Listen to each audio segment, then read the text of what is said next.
오래전은 지났습니다만 오늘 또 우리 전쟁 영웅 한 분이 더 나오시죠? 그렇습니다. 우리 포병의 자랑, 포병의 군신, 김통익 중령님. 그렇습니다.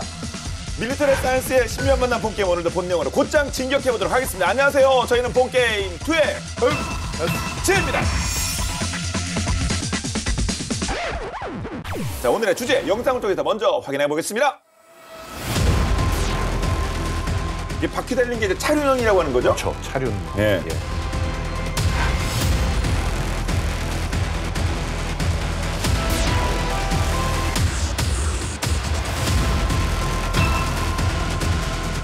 종류가 많습니다. 네, 통익. 예.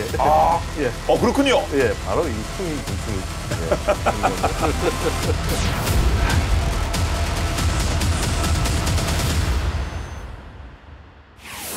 자, 신은 가장 강한 포병이 있는 군대 편이다. 라펄레옹이 한 말이라고 하는데요.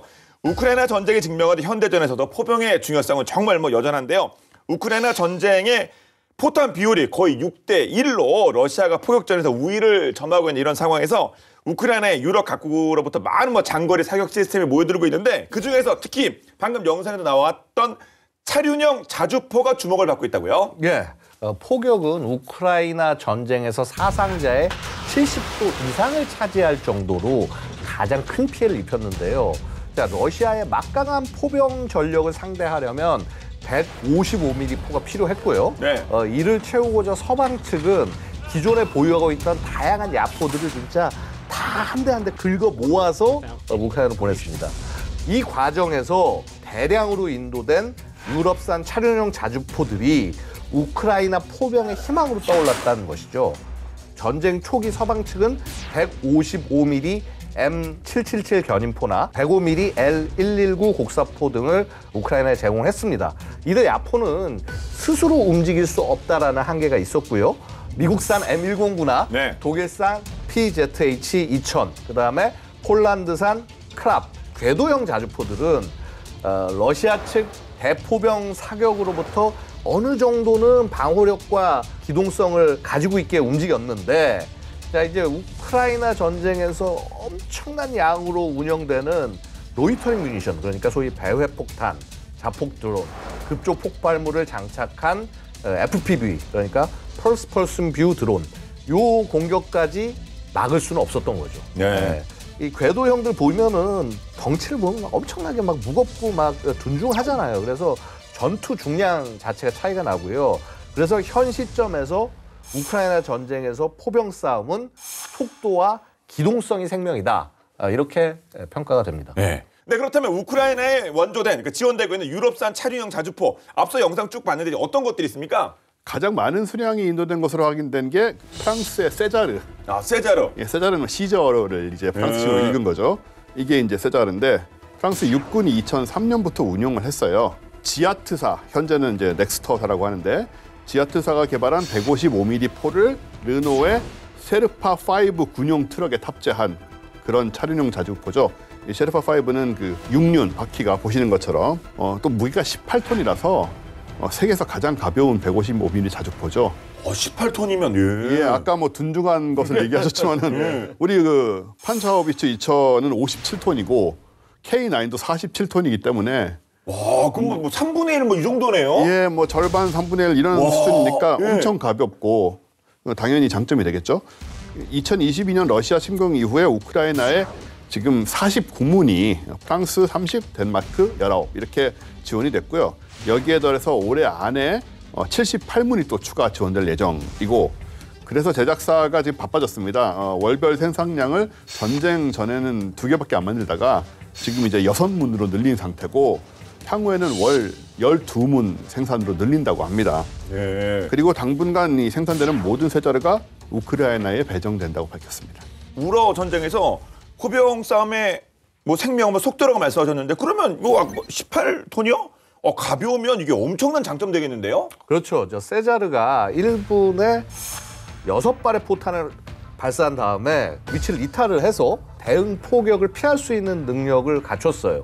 근데 이게 적 포병 위치를 파악해서 타격하는 대포병 사격의 최소한 노출로 지속적인 작전을 가능케 하는 전술적 이점을 제공한다. 이제 이렇게 평가가 됩니다. 이게 뭐 쏘고 빠지기, 뭐 일명 히트앤드런 아닙니까? 쏘고 빠지기. 그러니까 이제 맞습니다. 그러니까 이게 히트앤런. 예, 군사 용어로는 슛앤스쿠트. 아, 슛앤 스쿠트. 예, 그래서 이제 신속 진지 변환, 생존성 확보 차원에서 이렇게 이 차륜형 자주포가 정말 빛나는 활약을 하고 있다라는 게 이제 이 보통 방산업계에서 하는 얘기고요. 이게 생존성이 얼마나 대단하냐면요. 제작사에 따르면 이럽니다. 우크라이나에서 3월까지 이 세자르가 파괴된 건 보내진 양의 10%밖에 안 되는데, 예를 들어서 이제 52 구경장의 궤도형 자주포, 이거는 거의 3분의 1이 파괴됐다. 아, 예. 3분의 1이면 33%, 10%. 예. 차이가 확실히 많이 나는데요. 그렇죠. 가벼운 게 좋긴 좋네요. 예. 근데 가벼운 만큼 이거 좀 약한 거 아닙니까? 화력이 더 중요할 것 같은데요. 아닙니다. 그렇지 않습니다. 결국 어떤 포탄을 쓰냐가 중요한 건데요. 네. 예를 들어서 ERFP, Extended Range Full 보호 탄, 요 탄을 사용하면 42km까지 포탄을 날릴 수가 있고요. 그 다음에 최근에 그 V랩탄이라고 그래서 그 신형 사거리 연장탄, 그러니까 일종의 이제 랩탄, 로켓 어시스티드 프로젝타일, 이제 이런 거에 해당하는 건데, 이거 사용하면은 50km 이상 날아갑니다. 그리고 예, 프랑스 육군용으로 오그라고 하는 그런 이제 그 포탄이 있는데, 이게 대전차용으로 사용되고, 그 말은 뭐 전차를 공격할 정도라면 자주포가 그렇죠. 대전차용포가 포탄을 써요? 그러니까 마치 우리 왜 강철비처럼 이렇게 쭉 내려가가지고 공격하는 이제 그 포탄을 얘기를 하는데, 네. 자, 이런 뭐 지휘소, 포대, 경장갑 차량, 병참기지 뭐 다 공격할 수 있는 거죠. 그래서 이제 어떻게 되냐면 탄두에 자탄이 63개가 들어갑니다. 이게 됐다가 쭉 떨어져서 이제 내려오는데, 이 자탄들이 90mm 두께 이상의 장갑판을 관통을 할 수 있다고 그래요. 그러면 뭐 여러 나라에 수출도 많이 됐겠는데요? 예, 이미 400여 문 이상이 수출됐거나 지금 예약이 된 상태고요. 예. 2006년에 태국에 6문, 그리고 사우디아라비아 132문 수출을 시작으로 인도네시아에 55문, 레바논 28문, 덴마크 25문, 모로코 36문, 아르메니아 36문, 에스토니아 12문 등등이 수출이 된, 굉장히 다각도로 많이 수출이 됐습니다. 다양하게. 그리고 2011년 태국과 캄보디아의 국경 분쟁에서 캄보디아의 120mm 방사포 공격을 완벽하게 제압을 하면서 명성을 얻었었고요. 실전 경험도 있군요. 그렇죠. 예. 또 뭐 당연히 지금 2년 넘게 이어지고 있는 우크라이나 전쟁에서 위력을 발휘하면서 주가가 많이 상승했고, 프랑스는 물론이고 벨기에, 리투아니아가 또한 세자르의 그 최신 버전인 마크2 도입을 최근 결정을 했습니다. 네, 요거는 지난 6월에 프랑스 파리에서 개최된 유로사토리 2024에 전시된 모습인데, 현장에서 이제 향상된 방호력, 또 더욱 강력해진 엔진, 또 아주 고급 전자 시스템을 갖추고 있다고 홍보가 됐고요. 예. 그리고 표준 탄약으로 최대 사거리가 40km, 엑스칼리버 탄환으로 46km 이상, 또 아까 말씀하신 그 V랩 탄환으로는 최대 55km까지 확장할 수가 있습니다. 네. 이 세자로 이거 진짜 심상치 않은 무기 체계를 보입니다. 그럼 또 우크라이나에 집결된 다른 차륜형 자주포는 또 어떤 게 있습니까? 이제 아직 배치는 안 됐습니다만 곧 들어갈 아주 무서운 차가 하나 있습니다. 네. 독일, 프랑스의 합작 기업인 KNDS가 2014년에 공개했던 차장하고 조종수 2명이 탑승하는 RCH-155가 있습니다. 지난 6월 우크라이나와 그 RCH-155 차륜형 자주포 54문의 공급 계약이 성사가 됐다고 해요. 이게 꽤 의미가 있는 것이요. 독일에도 아직 인도되지 않은 모델이기 때문에 네. 우크라이나가 공식적으로는 이 RCH-155를 실전 배치한 최초의 국가가 될 예정이라는 겁니다. 그러니까 RCH-155는 정말 얼마 전에 우리 본게임에서 얘기를 한 적이 있어요. 예. 이거 기억하시죠? 우리의, 그렇죠. 예. 이게 정치야? 밀리터리야? 그거 아닙니까 이게? 영공 609 뭐죠? 그 자주포 사업에서 맞습니다. 예. 정치 문제로 참 우리가 안타깝게 고배를 맞았던 그 예죠, 예. 근데 뭐 단순히 정치 문제라고만 할 수 없는 것이 얘가 또 성능이 뛰어난 측면이 분명히 있습니다. 그런 것 같아요. 예. 그래서 이제 재원을 좀 자세히 들여다보면은요.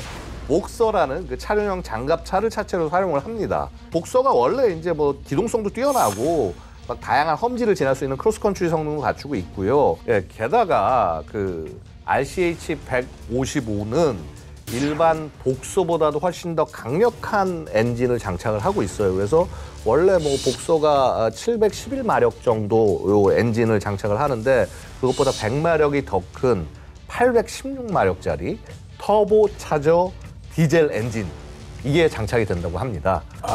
예. 무슨 이게 좀 왜 파는 것 같네요 이게. 네. 아니 뭐 하여튼 뭐 정치인 정치고 밀리터리인데 밀리터리 쪽만 얘기하겠습니다. 근데 아무튼 근데 차체에는 정말 강력한 느낌인데 이 포도 약간 이렇게 그 몸에 비해서 좀 머리통이 좀 큰 거 저도 머리 좀 얼굴이 큰 편입니다만 좀 큰 거 같은데 이 포신이나 이런 것도 솔직히 좀 세 보이긴 세 보여요. 네, 정확히 말씀드리면은 그 판저하우비츠 2000 포탑을 무인화한 그거 그냥 쓰는 거예요? 예, AGM이라고 네. 그 아틸러리 건 모듈 이 모듈이 탑재가 되는데요. 예. 판저하우비츠 2000과 동일한 155mm L52포가 탑재가 돼서 사실상 동일한 성능을 제공을 하는 거죠. 예. 근데 제작 비용이 저렴하고 승무원도 줄었고 훨씬 가볍습니다. 이 사실 판저하우비츠 2000이 우리 여러 번 얘기했지만은 높은 가격으로 지금 수출 문제가 있지 않습니까? 그거를 대신할 목적으로 개발이 된 거고 이 AGM 모듈은 이제 내부에 자동 장전 장치를 갖추고 있습니다. 그래서 운영 요원들이 포탑이 아니고 차체 안에만 탑승을 하기 때문에 사실 이제 포탑은 완전 무인으로 운영이 된다라고 보시면 되고 이 AGM 모듈에는 155mm 포탄 30발 그리고 모듈형 장약 144기가 적재가 되는데 판저 하우비츠 2000과의 차이라면 판저 하우비츠 2000에는 포탄이 60발이 적재가 되는데 그 이제 절반이 적재된다는 점이 차이라고 할 수 있죠. 예. 이 RCH 155에는 그 고급 사격 통제 시스템이 있는데 무선 또는 데이터 링크를 통해서 조종사가 원격으로 조준을 합니다. 뭐 조준을 하는 사람 따로 필요가 없이 네. 그리고 발사도 당연히 하고요.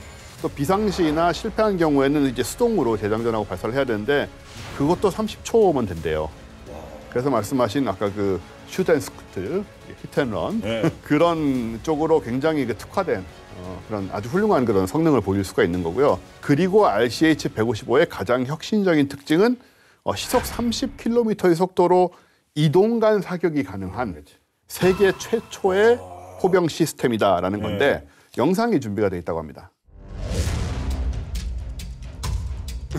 쏘네. 근데 이게 맞아야 중요한 건데, 그러니까 사실 이게 자주포는 보통 목표물이 정해져 있지 않습니까? 그렇죠. 근데 움직이면서 이게 포신들이 돌아간다는 거 아니에요? 네. 예. 정지할 필요 없이 이동하면서 사격할 수 있다는 점에서 자주포의 그 새로운 표준을 설정하는 혁신적인 설계다. 이런 평가까지 받고 있습니다. 이 발사 속도가 분당 최대 9발이고요. 다탄 동시 사격, 멀티플 라운드 시뮬테니어스 임팩트 이 능력을 갖췄기 때문에 5발의 일제 사격이 가능합니다. 최대 사거리는 표준탄인 30km, 그다음에 항력 감소탄인 BB, 베이스드 브리치 탄 이거 같은 경우는 40km, 그다음에 V랩탄은 56km로 날아갑니다. 여기에다가 PZH 2000과 마찬가지로 볼케이노 155mm GRL 발사체를 사용을 할 수가 있어요. 이렇게 되면 어떻게 되냐면 70에서 80km 거리에 있는 움직이는 표적도 3m 미만의 정밀도로 타격할 수 있게 되는 거죠. 단가는 초기 양산분 기준으로 해서 한 대당 1,200만 유로. 그러니까 우리 돈으로 치면은 한 180억 원 정도? 예. 그래서 양산 초기에 그 저율 생산, 그 다음에 비교적 고성능을 추구했다. 이런 걸 감안을 해도 다른 155mm 차륜형 자주포에 비해서는 상당히 높은 가격이다. 말씀드릴 수 있어요. 근데 사실 뭐 이렇게 날쌘돌이처럼 움직이면 장점도 있을 텐데요. 대신 이게 뭐 장애물 극복이라고 할까? 이렇게 험지가거나 이런 데는 궤도보다는 뭐 상대적으로 좀 어려운 부분도 있겠죠? 뭐 당연히 그럴 수밖에 없고요. 그런 지적에 대한 대안이 될 만한 모델이 있는데 네. 스웨덴이 작년 연말에 우크라이나의 8문을 인도한 아처 155mm 차륜형 자주포입니다. 궁수. 예, 보시는 바로 이 모델인데요. 얘는 허리가 긴데요? 네, 그게 이제 특징인데 이 아처는 광업과 임업 운반용으로 널리 사용되고 있던 볼보의 네. A32 6륜 굴절식 트럭에다가 FH-17B55 155mm L52 견인포를 결합한 차륜형 자주포인데 다시 말해서 광업과 임업 운반용이라는 건 숲에서 거대한 나무 잘라가지고 네. 싣고 다니는 트럭 있죠. 그런 류의 트럭들을 아마 그 영상 같은 데서 한 번씩 보셨을 거예요. 굴절식이면 이게 허리가 꺾이는. 예. 그게 굉장히 중요한 포인트입니다. 그쵸, 버스 2개 연결하면 꺾이는 뭐 그런 거 비슷하겠죠, 아마. 네. 이 보통 트럭들은 그냥 붙어 있잖아요. 예. 근데 얘는 이제 그게 특징인데 보시는 것처럼 앞에 엔진이 탑재된 그 운전석하고 뒤에 화물이 적재되는 이 탑재부가 하나로 이어지는 게 아니고 분리된 상태에서 중간에 조인트로 관절로 연결이 돼 있죠. 이런 설계의 장점은 뭐냐면은 이제 일자형 트럭은 가다 보면은 뭐 이렇게 심하게 휘어진 길이라든가 혹은 뭐 언덕이라든가 이런 데서는 그쵸. 예. 기동력이 떨어질 뿐만 아니고 사실은 바퀴들이 지면에 최대한 밀착이 안 됩니다. 일자니까. 근데 이렇게 굽어 있으면 이제 여러 가지 상황에서 그 전체적인 그 밀착 상태가 굉장히 좋아져요. 그래서 뭐 험지를 간다거나 이런 부분에서 굉장히 효과적이라고 말할 수 있고요. 게다가 이 엔진의 동력이 굴절형 차축을 포함한 모든 바퀴에 전달이 돼서 험지 돌파 능력도 뛰어나다고 합니다. 예. 그래서 스웨덴도 사실은 우리나라 못지않게 산악으로 만들어진 그런 환경이기 때문에 궤도형이나 일반형 차량형보다는 이것이 더 뛰어난 지형 극복 형태다 이렇게 얘기가 되는 거고요. 다만 당연히 일반 포장 도로에서는 일반 트럭에 비해서 빠를 수 없죠. 예. 그렇죠. 예. 하지만 도로상 최대 속도가 그래도 시속 65km 정도는 나온다고 해서 뭐 엄청 군배이거나 그런 건 아니고요. 그러네요. 예. 예. 400리터의 내부 연료로 500km까지 주행이 가능하다고 합니다. 예, 한 번 주위에서 서울에서 부산까지 가면 뭐 되는 거 아니겠습니까? 나름 장점이 확실합니다. 근데 이런 그 뭐 차량용 장갑차 할 수 있는 타이어는 이거 좀 일반 타이어 아니겠죠? 뭔가 또 기술 들어가 있겠죠? 네, 일반 타이어 같은 뭐 맨날 펑크 나는 펑크가 나면 굉장히 위험해지고요. 아까 뭐 도망가는 것을 할 수가 없게 되니까. 맞죠. 슛앤 스쿼트 해야 되는데. 그래서 요즘 이 차량용 플랫폼은 타이어 기술이 굉장히 많이 발달돼서 펑크가 나도 일정 속도로 일정 시간 계속 달릴 수 있는 전술 타이어를 장착을 일단 하고 또 타이어 공기압 조절 장치도 적용이 돼 있습니다. 이 조정석에 앉아있는 조정수가 스위치 조작을 통해서 노면 조건에 맞도록 6개의 바퀴 전체의 공기압을 조절할 수가 있어요. 그래서 뭐 진창이나 모래사장 같은 데 이런 데 야지에서는 좀 공기를 좀 빼서 접지면을 넓혀서 탈출을 하는 것이고 포장도로에서는 좀 빵빵하게 해가지고 고속으로 갈 수 있도록 하는 거죠. 근데 고급차에는 다 있어요. 그 공기 넣고 빼고 레인지로버 이러고. 그다음에 아니 뭐 전술 타이어라고 해도 기본적으로 럼플랫 타이어거든요. 그래서 이제 몇십 킬로미터 이상 안 달리면은 이제 어느 정도 유지되고. 근데 우리 본캐 시청자 여러분 이해해 주시기 바랍니다. 이거 예, 저희가 그런 차를 탄 적이 없어서 몰랐어요. 양호 박사님은 뭐 고급차를 타시는지 모르겠지만 저도 아니에요. 저랑 우리 원쌤은 지금 뭐 오래된 차를 타고 있어서 다른 얘기했는데 현실과는 다르답니다. 일반 차에게 된답니다. 카센터에 안 가는 건데 저희가 그렇게 말한 이유는 저희는 몰랐어요. 그럼 일단 어떤 차체가 뭐 장애물 극복이라든가 여러 가지 면에서 진짜 기술을 줬습니다. 그러면 화력은 또 어떻습니까? 화력. 예, 그 2016년부터 운영이 시작됐는데 이 아처가 보면은 완전 자동 장전 방식이에요. 게다가 명령을 받으면 30초 내에 발사 가능한데 최대 사거리 연장대 사용하면 40km 정도가 되는데 이때 발사 속도를 이제 집중 사격 모드로 해놓으면은 2.5분 안에 21발을 쏠 수가 있고요. 그다음에 이 지속 사격 모드로 하면은 35분 동안 54발을 쏠 수 있다. 이제 이렇게 얘기가 됩니다. 다탄 동시 타격으로 치면은 이제 최대 6발까지 된다고 해요. 그래서 이 포 자체 성능 면에서는 어떻게 보면 이거 좀 K9보다 조금 더 좋은 거 아니냐? 이제 이런 얘기가 나올 수가 있는 셈이고요. 일반적으로 자주포는 포신이 외부에 노출이 되는데 이 아처는 이 동시에 포신을 그 차량 중앙부에 수납해서 활용을 합니다. 없어졌네요. 예. 저렇게 수납하는 형식으로 해서 끌고 가고요. 포신 끝에 이제 이중 챔버를 갖춘 대형 배풀식 그 포구 재퇴기, 그 영어로 머즐 브레이크라고 하는 게 달려 있어서 발사 시에 반동을 줄여주고요. 우리 총도 뭐 머즐 브레이크를 어떻게 설계하냐에 따라서 반동을 잘 잡을 수가 있는데요. 포신 뒤에는 포탄과 장약이 적재된 모듈이 붙어 있는데 포탄 총 21발, 장약은 126개의 모듈이 적재가 된다고 합니다. 그 차체는 스웨덴군의 요구를 반영해서 방탄판이 또 여기에 추가가 되는 그런 개조를 했다고 하고요. 그래서 이제 7.62mm 소총탄과 152mm 포탄 파편에 대한 방어력을 갖추고 있다고 합니다. 보통 이제 통상 6kg 정도의 폭약을 사용하는 대전차 지뢰에 대한 방어력 이게 이제 나토 기준이 있는데 그 스타그낙 4569라는 기준입니다. 여기에 레벨 2에 해당하는 방어력을 제공을 한다고 하네요. 이거 수출 많이 됐을 것 같은데 특히 뭐 험지가 많은 나라, 뭐 산악 지형이 많은 나라 이런 나라는 딱이지 않습니까? 글쎄요, 이게 또 그렇지도 않은 게요. 지금 현재로서는 스웨덴 육군만 운용을 하고 있고요. 아, 그래요? 예. 근데 다만 이제 미 육군이 차기 자주포 개념으로 그 미 육군 역사상 수십 년 만에 155mm 차륜형 자주포를 검토하고 있다고 해요. 올여름에 그 다양한 이동식 포병 시스템 간의 경쟁이 계획이 되고 있는데 자, 아마 지금 오늘 언급했던 차륜형 자주포들은 다 참가할 겁니다. 근데 그 중에서도 아천은 이미 2021년에 그 미국 그 애리조나주 유마에 위치한 그 종합훈련장에서 테스트를 성공적으로 마쳤다고 하네요. 포격 능력, 그다음에 다른 장비와의 호환성, 디지털 전환 등에서 합격점을 미리 이미 받아둔 상황이기 때문에 상당히 그 유력한 후보가 아닌가 그렇게 예상이 되고 있습니다. 네. 근데 뭐 차륜형이건 궤도형이건 하여튼 뭐 자주포는 많은데 근데 그 우크라이나나 러시아나 똑같이 포탄이 없는 게 문제 아니겠습니까? 그래서 그런가 그 우크라이나가 우리 그 105mm 포탄 있지 않습니까? 우리 이제 많잖아요. 그거에 관심을 보인다는 얘기가 있던데 그거 뭐 사실입니까? 이게 이제 워낙 전장에 그 포탄 송원이 극심한 데다가 미국하고 이제 EU 등 요 포탄 생산량 증가에 시간이 걸릴 수밖에 없거든요. 그러니까 이게 지금 2025년 내년 하순까지는요, 이 포탄 부족이 어떻게 해결이 안 된다고 합니다.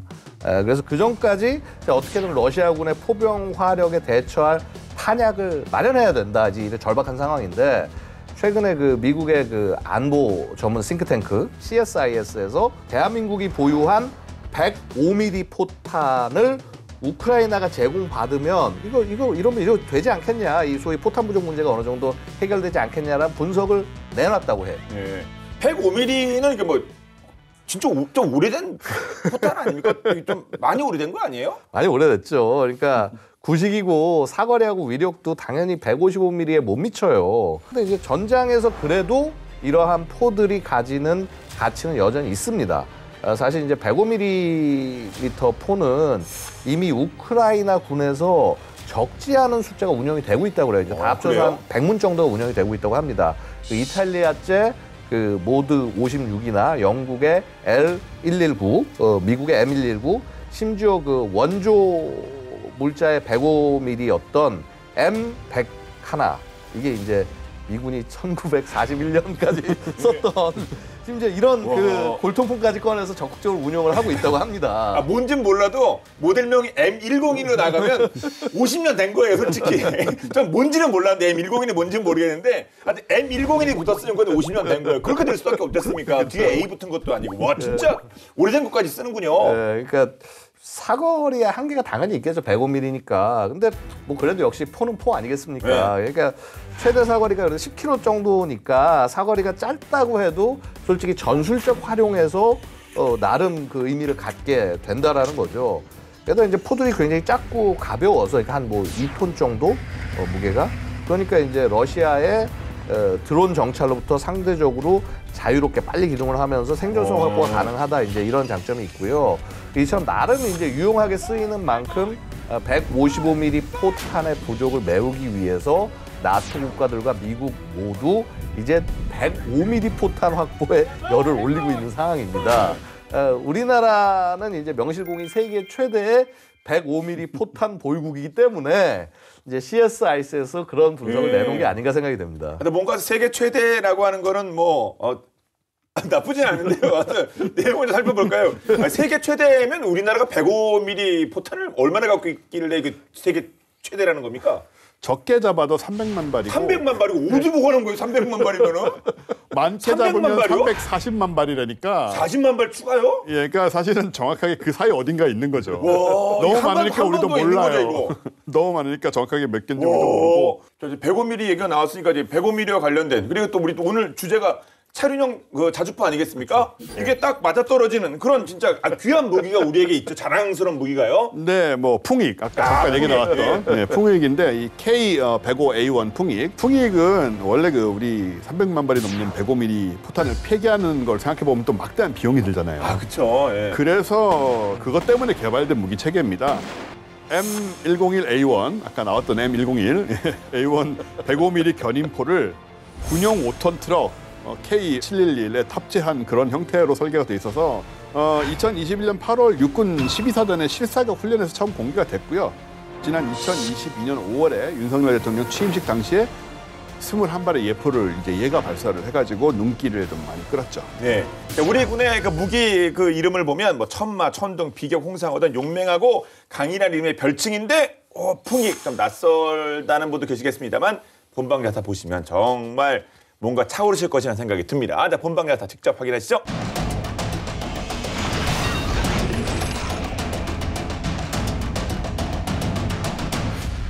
(1950년 6월 25일) 일요일 새벽 4시 북한은 38선을 넘어 동두천과 포천에서 의정부에 이르는 축선으로 4만 8천 명의 병력을 투입해 기습적인 남침을 감행합니다. 반면 의정부 축선을 담당했던 국군 제4사단은 외출과 외박으로 인해 4,500여 명만이 부대에 남아 있었습니다. 때문에 침공 당일 순식간에 수도 서울로 입성할 수 있는 길목 동두천과 포천까지 점령당합니다.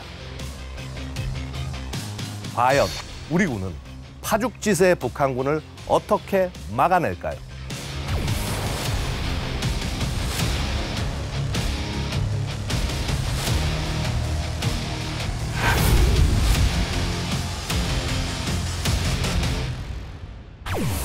(1950년 6월 25일) 북한의 기습적인 남침이 시작되자 육군 본부는 의정부 사수를 위해 서울 부근에 주둔한 부대뿐만 아니라 후방에 있는 부대들을 의정부 전선에 집중적으로 투입합니다.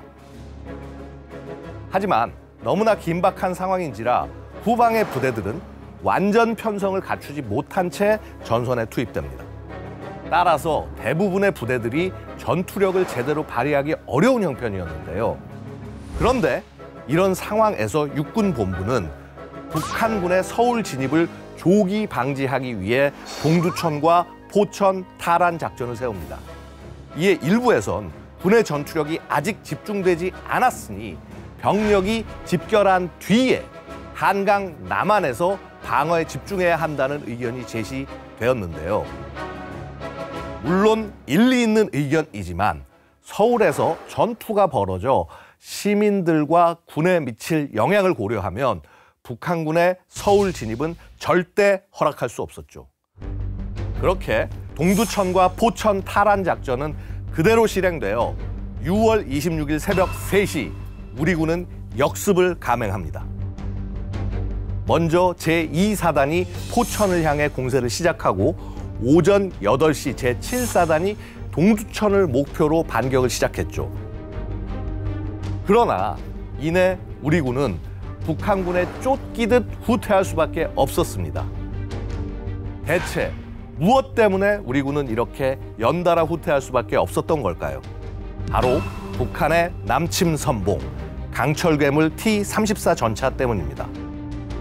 당시 T-34 전차는 세계에서 가장 훌륭한 전차라는 평을 받으며 제2차 세계대전 독일의 기갑군단을 괴멸시킨 막강한 전차였습니다.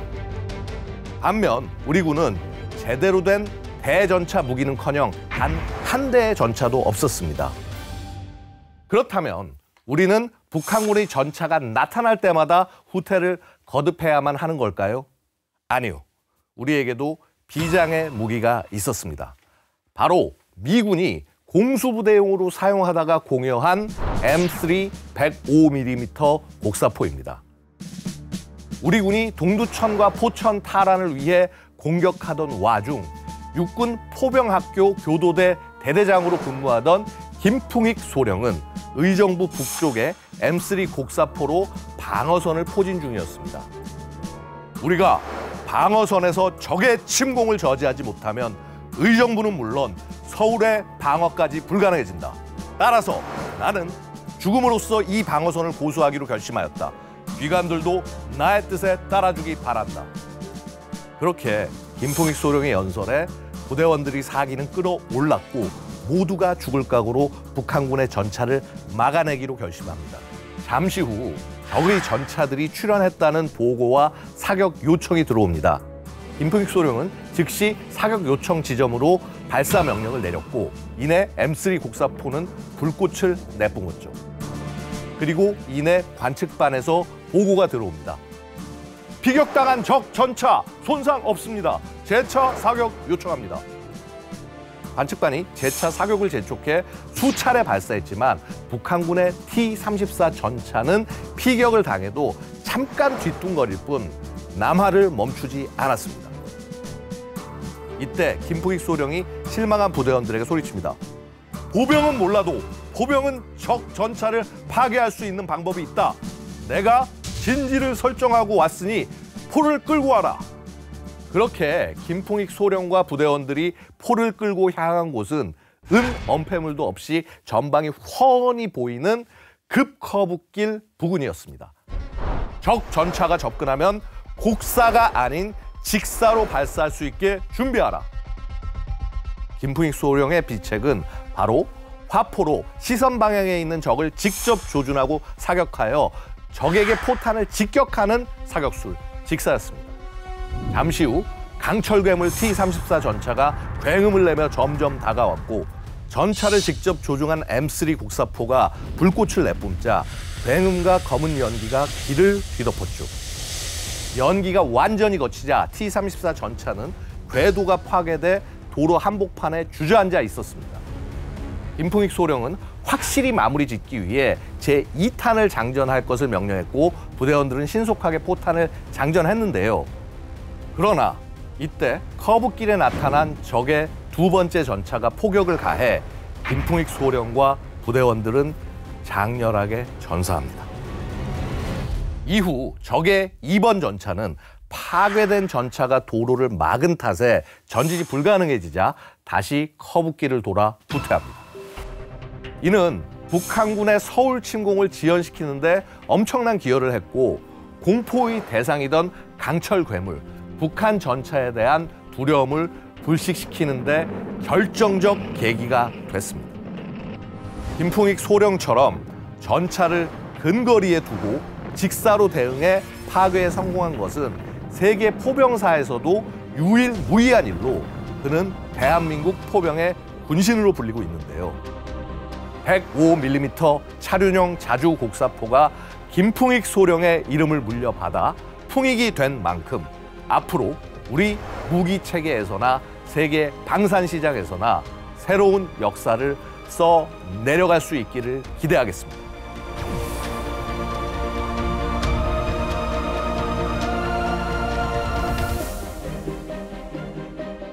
예, 정말 군인으로 하실 수 있는 그 모든 걸 다 하시고 아주 산호하셨습니다.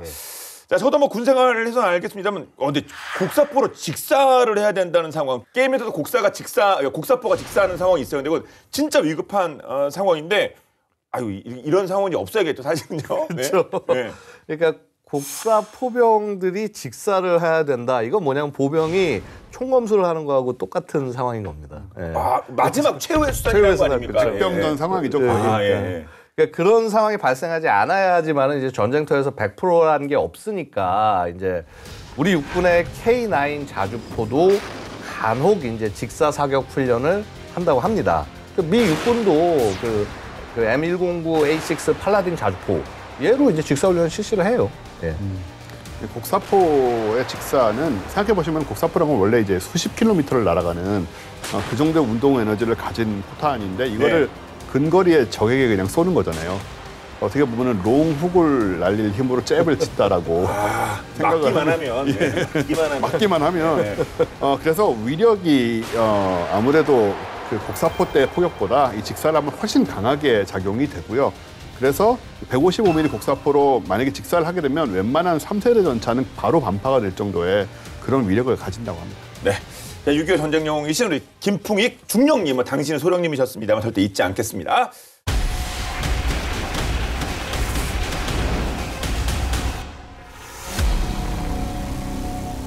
자, 이분의 정신을 계승한 K105A1 얘기를 좀 더 해봐야겠는데요. 그러니까 차륜형 자주포가 뭐 대세로 떠오르니까 저희 본 게임 오늘 주제로 삼지 않았겠습니까? 그럼 이게 경쟁력이 좀 있을지 뭐 다른 나라라든가 이렇게 봐서 어떻게 보십니까? 우리 아까 뭐 좀 구닥다리식으로 얘기를 하긴 했는데 바탕은 좀 그렇긴 하지만 계량이라는 마법을 통해서 예. 지금 굉장히 여러 가지로 좀 많이 발전된 형태가 돼 있어요, 사실. 풍익에는 신속하고 정확한 사격을 하기 위해서 K9과 K55 자주포의 그 성능 개선 사업을 통해 획득한 기술들을 많이 적용을 했습니다. 예. 그래서 K9 자주포에 적용됐던 자동 방열을 활용을 해가지고 포 방열을 해제하고 차량 움직이는데 30초면 충분하기 때문에 역시 치고 빠지기 예. A10런이 가능한 그리고 자동화된 사격 통제 장치 또 GPS도 장착이 돼 있고 그래서 지형과 관계없이 자동으로 포가 정렬이 되고 포탄이 어디 떨어졌는지도 파악이 가능합니다. 처음 본 외견과 달리 이런 첨단 기술이 많이 들어가 있고요. 또 탄도 계산기로 정확한 사격 재원 산출도 가능하기 때문에 명중률도 굉장히 높아졌고요. 또 초탄 발사하는데 1분이 채 걸리지 않습니다.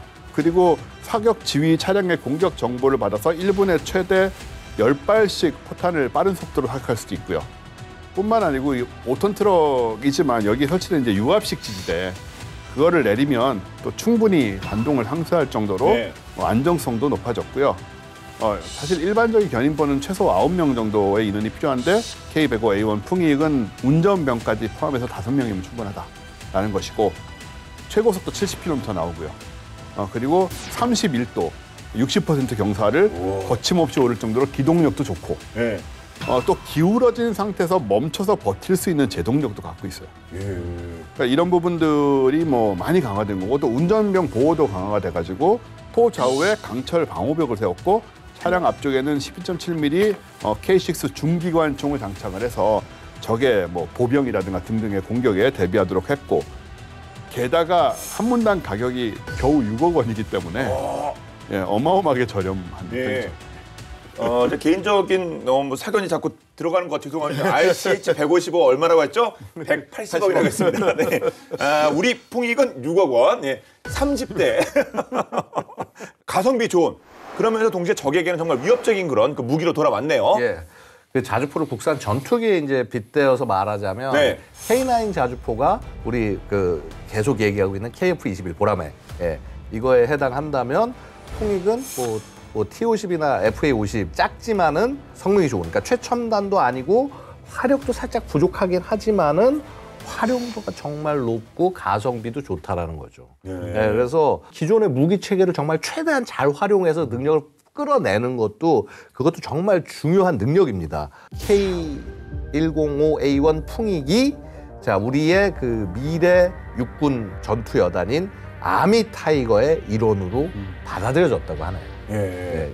그러면 당연히 또 수출 가능성이라든가 뭐 해외 어떤 진출 가능성 이거 타진해봐야 되는 거 아니겠습니까? 예, 그렇습니다. 수출도 추진하고 있고요, 당연히. 그 K105A1 풍익의 수출 명칭은 에보 EVO 105입니다. 그래서 중남미, 동남아 국가에서 이제 또 굉장히 관심을 표한다고 알려지고 있고요.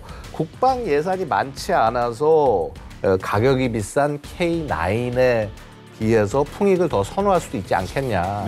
이렇게 바라보고 있는 거죠. 그렇다고 한다면 105mm 차륜형 자주포 시장이 좀 있나요? 어떻게 좀 경쟁자가 좀 있을까요, 그럼요? 예, 뭐 이게 참 없을 것 같잖아요.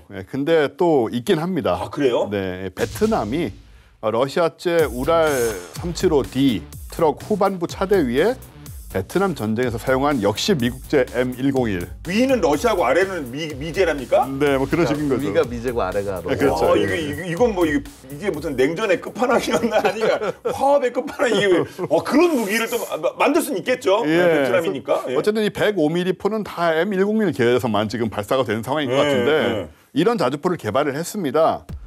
이 베트남이 개발 비용을 줄이고 또 군의 소요를 맞춰서 국내 생산을 하기 위해서 노후 곡사포하고 트럭을 사용해서 뭐 우리랑 관점이 비슷하긴 해요. 이 우랄 375 트럭은 바퀴 6개짜리 다목적 트럭이고 최대 중량 8.4톤에 최대 적재 중량은 4.5톤인데 러시아의 우랄 자동차 공장에서 1961년부터 생산된 트럭으로서 매우 오래된 트럭이죠. 그 베트남은 우리랑도 매우 가까운 나라 아닙니까? 그냥 혹시 그 쓰시다가 좀 안 좋으시면 우리 풍익 한번 생각해 보시는 게 어떨지 강권합니다. 뭐 트럭이니까 최대 주행 속도는 도로에서는 시속 75km 정도 나오고요. 다만 자동 사격 통제 장치나 뭐 위치 확인 장치 같은 우리가 적용한 그쵸. 그런 것이 적용됐는지는 확인되지 않고 아마 없다는 얘기겠죠. 아마 없을 거라고 보여지고 또 승무원실이나 폭탄의 방호도 이루어지지가 않아서 생존력도 취약할 것으로 여겨져서 수준 차이가 좀 많이 나지 않을까 이렇게 생각이 됩니다. 그러네요. 자, 그런데요. 영국이 K105A1 풍익과 유사한 모델을 개발하고 있다는 소식이 있네요. 근데 죄송한데 아니 제가 영국 좋아하는 나라인데 지금 영국은 이렇게 또 영국이 우리 풍익의 경쟁 모델이 될 수 있는 걸 또 개발한다고요? 또 무슨 얘기예요, 그건 또? 영국의 그 군용 차량 메이커 중에서 스파켓의 오프로드 전술 트럭인 HMT 익스텐다라는 모델이 있어요. 여기에 역시 영국군에서도 구형이라고 할 수 있는 L118 105mm 곡사포를 탑재를 한 건데요. 전체적인 크기나 무게는 K105A1 풍익하고 비슷해 보이긴 하는데 중요한 차이가 있습니다. 일단은 이제 이 플랫폼이 되는 트럭의 차이인데요. 풍익은 5톤 제독 차량을 개조를 한 겁니다. 이제 제독 차량이 되니까 뒤쪽에 이제 평평한 공간이 나오니까요. 그래서 기본 설계가 사실은 그 뭐 2차 대전 뭐 혹은 한국전 이후에 나왔던 그 미군용 5톤 트럭으로 거슬러 올라가는 좀 구식 개념이긴 해요. 차대 자체는. 슈파켓의 HMT 익스텐다. 진짜 막 험지 주행을 막 할 수 있게 만들어진 6륜구동 차량이에요. 그래서 지금 실제 보면 영국군 특수부대와 그다음에 해병대가 사막이라든가 산악작전에서 얘를 활용을 하고 있습니다. 이제 그 차대를 활용해서 자주포를 위에다 얹히겠다라는 얘기를 하고 있는 것이고요. 유사시의 전술적 기동성은 K105A1보다는 우월할 걸로 보입니다. 근데 뭐 자꾸 뭐 우리께 안 좋다고 얘기할 수 없잖아요. 그럼 우리는 가만히 있냐? 왜냐하면 결국 그 차대 쓴 5톤 차대 쓴 거는 비용 아끼려고 한 거거든요. 일단은 이제 급하니까 전력들을 완성을 해가지고 일단 보내고 난 다음에 거기서 끝나는 게 아니라 개량 사업을 지금 시작을 하려고 해요. 그래서 이 탑재 차량 성능 개선을 위해서 중형 표준 차량의 적용을 위한 어떤 그런 이제 성능 개선을 추진을 하고 있다. 그러니까 뭐 만약에 필요하다면은 지금 차들이 노후한 거는 폐기해 버리고 우리 새로 개발한 중형 트럭 여기에 실을 수도 있게 바꾼다. 뭐 이제 이런 계획들이 준비가 되고 있다고 합니다. 네. 우리가 못해서가 아니라 딱 필요에 맞춰서 맞습니다. 예. 그만큼의 예. 스펙만 우리가 유지를 하기 위해서 현재 풍익이 만들어진 거니까요. 예. 근데 니네 6억에 만들 수 있냐? 궁금한데요. 근데 영어로 안 돼서 그런데 6억? 오케이? 참, 네. 그것도 기술입니다. 정말 엄청난 자랑스러운 기술이죠. 자, 이렇게 우크라이나 전쟁으로 군비 증강을 서두르는 세계 각국 입장에서 매력적인 대안이 될 차륜형 자주포를 주제로 자세히 얘기를 나눠봤는데 끝으로 한 말씀씩 부탁드리겠습니다. 예, 요즘 이 차륜형 자주포의 의미라든가 무게가 점점 무거워지고 있는 상황이라 우크라이나는 지금 전쟁 중인 상황인데도 자국산 155mm 차륜형 자주포를 생산하고 있고요. 또 튀르키예와 중국도 차륜형 장갑차를 개발을 했고 궤도형 자주포나 견인포 위주로 포병을 운영하던 러시아도 지금 차륜형 장갑차를 만드는 이런 상황이라 차륜형 무기들이 굉장히 중요한 그런 대세를 좀 형성하는 느낌이 있습니다. 그래서 우리도 지금 차륜형 자주포 제품 라인업을 좀 새로 구축을 해야 되는 게 아닌가. 보다 우수한 성능을 지닌 그런 대구경 105mm도 좋지만 대구경 차륜형 자주포를 좀 수출형으로 제시를 해서 세계 시장에서 기왕 만들어진 영향력을 계속 유지해 나가는 그런 방안을 좀 추진해야 되지 않을까 생각이 듭니다. 사실 그게 차륜형 자주포를 지금 우리 기술로 만드는데 크게 어렵지 않아요. 그러니까 사실은 근데 더 중요한 건 뭐냐면요. 자, 이걸 차량을 만들었다. 기본적으로 대한민국 군의 소요부터 해결하기 위해서 우리가 무기 개발을 하는데 자, 그럼 당장 정작 우리 군에서 어떻게 쓸 거냐. 운용 교리가 나오고 그래서 그거에 따라서 필요하다라는 소요가 나오는 게 우선이라고 보고요. 그러니까 단순히 수출에 필요하다고 만드는 게 아니라 뭐 예를 들어서 이런 거죠. 한번 생각해 볼 수 있는 게 K808 차륜형 장갑차로 부대들이 지금 만들어졌잖아요. 그런 부대와 같이 기동을 하면서 화력 지원을 한다든가 하여튼 이 작전 형태에 따른 요구사항에 맞춰서 만들어야 되지 않겠냐고 말씀드리겠습니다. 이건 여담인데요. 원체 포가 많으니까 포탄이 많으니까 풍익을 사면 포탄을 좀 무료로 이렇게 폐기하는 대로 돈 든다는데 그냥 껴서 주면 그렇죠. 예. 어차피 아마 계약할 때 패키지 계약을 할 것 같아요. 할 때. 네, 좋은 조건으로 이게 많으니까 좋은 조건으로 저희가 뭐 지원해드릴 수 있을 것 같습니다. 뭐 수출이 됐든 네, 지원이 됐든 오늘 본 게임 여기까지입니다. 본 게임은 OTT 웨이브와 KFN 유튜브를 통해서 언제든지 시청 가능하니까요. 많은 활용 부탁드리겠습니다. 저희는 다음 주 더욱더 화끈한 내용으로 돌아오겠습니다. 지금까지 저희는 본 게임 2의 MSG였습니다. 고맙습니다. 네. 근데 이제 풍익은 진짜 기가 막힌 아이디어인 것 같아요. 아니, 300만 발이 어떻게 써야 될 거 아니에요. 아니 그러니까요. 예, 그래서 사실 그것 때문에 배고민이 못 가지고 있다고 지금 막 약간 일선 무대에서도 솔직히 조금 그런 게 있는데 뭐, 무기야 뭐 누가 어떻게 쓰냐의 문제죠. 네. 대단한 아이디어로 재벌형도 하고.